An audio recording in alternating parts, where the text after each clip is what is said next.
नमस्कार, आप देख रहे हैं discovery of Maharashtra news. Lok Sabha चुनाव को लेकर बीजेपी के लिए सबसे ज्यादा मुश्किल महाराष्ट्र और बिहार में हो सकती है। इसके चलते ही पीएम मोदी महाराष्ट्र में अपनी पूरी ताकत झोंकते नजर आ रहे हैं। साथ ही महाराष्ट्र के दो प्रमुख विपक्षी नेताओं यानी उद्धव ठाकरे और शरद पवार पर जबरदस्त तीखे हमले कर रहे हैं। उन्होंने महाराष्ट्र के ढिंडोरी में एक जनसभा के दौरान फिर कुछ ऐसा ही किया, लेकिन उनके भाषण में बाला साहब ठाकरे का जिक्र भी हुआ। उद्धव ठाकरे की शिवसेना को नकली शिवसेना बताते हुए कहा कि 4 जून के बाद नकली शिवसेना और नकली एनसीपी का कांग्रेस में विलय होना तय है। उन्होंने कहा कि ऐसा होने से उन्हें सबसे ज्यादा याद बाला साहब ठाकरे की आएगी। पीएम मोदी ने बाला साहब ठाकरे का जिक्र करते हुए कहा कि उनका मानना था कि जिस दिन शिवसेना कांग्रेस की राह पर चलने लगेगी उस दिन उनकी शिवसेना का अंत हो जाएगा। रैली के दौरान पीएम मोदी ने कहा कि बाला साहब ठाकरे का सपना था कि अयोध्या में राम मंदिर का निर्माण हो। ये सपना पूरा हुआ, लेकिन इससे सबसे ज्यादा चिढ़ नकली शिवसेना को हो रही है। कांग्रेस ने प्राण प्रतिष्ठा का निमंत्रण ठुकरा दिया, नकली शिवसेना ने भी वही रास्ता चुना।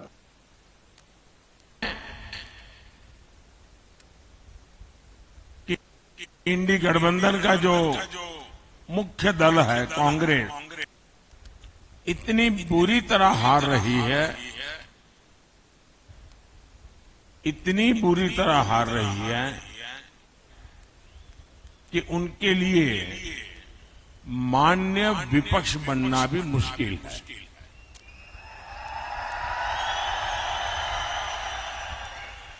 और इसलिए यहां के जो नेता है इंडी अलायंस के, यहां मतलब नासिक के नहीं, महाराष्ट्र, उन्होंने सभी छोटे छोटे दल जो है इन दलों को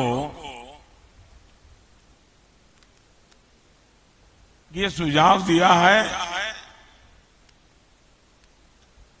कि चुनाव समाप्त होने के बाद इन सभी छोटी पार्टियों ने कांग्रेस में मर्जर कर देना चाहिए, यानी अपने अपने शटर बंद कर देने चाहिए, क्योंकि उनको लगता है कि अगर ये सभी दुकानें उस दुकान में मिल जाएगी तो शायद इतना नंबर हो जाए ताकि वो मान्य विपक्ष बन जाए। ये हाल है इनका। साथियों, ये नकली शिवसेना,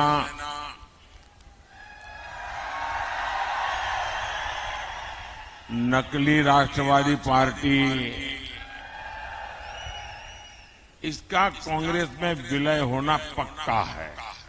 शिवसेना पक्ष प्रमुख उद्धव ठाकरे ने भाजपा पर जोरदार हमला किया। उन्होंने नासिक की एक जनसभा में भाजपा सरकार और मोदी पर निशाना साधते हुए कहा कि इस टोपी बदलने वाले को महाराष्ट्र की जनता वोट नहीं देगी। किसानों को वचन देते हुए उन्होंने कहा कि इंडिया गठबंधन की सरकार आएगी तो देश में किसानों के हित में महत्वपूर्ण फैसले लिए जाएंगे। इतना ही नहीं, व्यापारी समाज के लिए भी अच्छे फैसले लिए जाएंगे। इंडिया गठबंधन की सरकार आएगी तो जीएसटी रद्द किए बगैर नहीं रहेंगे। उद्धव ठाकरे ने कहा कि प्रफुल्ल पटेल ने मोदी के सर पर छत्रपति शिवाजी महाराज का टोप पहनाकर छत्रपति शिवाजी महाराज का अपमान किया है। इसके साथ ही उद्धव ठाकरे ने कहा कि मोदी का मानसिक संतुलन बिगड़ गया है। उन्होंने कहा कि बाला साहब ठाकरे ने शिवसेना की जवाबदारी मुझे सौंपी थी और आज इन लोगों ने शिवसेना से सब कुछ छीनने का प्रयास किया है। हमारी असली शिवसेना को अपनी शिवसेना बता रहे हैं। यहाँ तक कि तेलंगाना की सभा में मुझे नकली संतान कहा गया।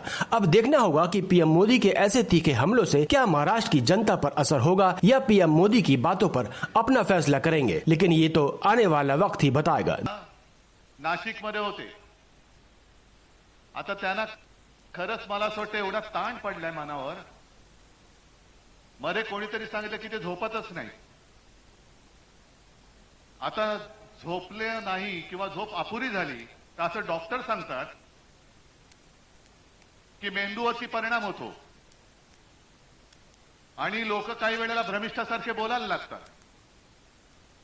मोदीजी, तुम्हाला कदाचित कल्पना नसेल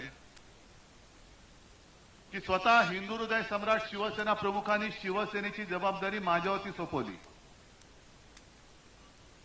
तरी देखील काही पावटे माहिती आहेत ना काय असतात,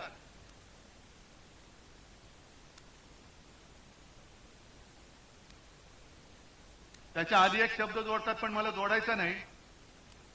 पावट्याचा गुणधर्म तुम्हाला माहिती आहे. हे पावटे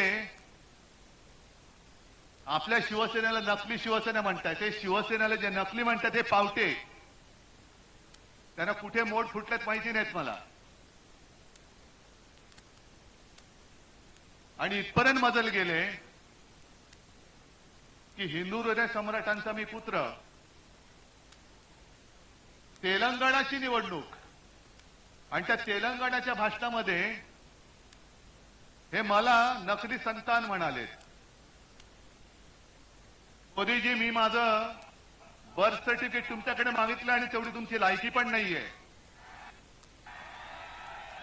तुम्ही कोणी ब्रह्मदेवाचे बाप, तुम्ही ब्रह्मदेवाचा अवतार तर बिलकुल नाही आहात. आणि हा महाराष्ट्र आज माझं तुम्ही सगळं चोरलंच ना. चोराच्या आता धनुष्यबाण दिलंय पण मशाल बघा कशी पेटलेली आहे. देखते रहिए डिस्कवरी ऑफ महाराष्ट्र न्यूज. हमारे चैनल को लाइक और सब्सक्राइब जरूर करिए.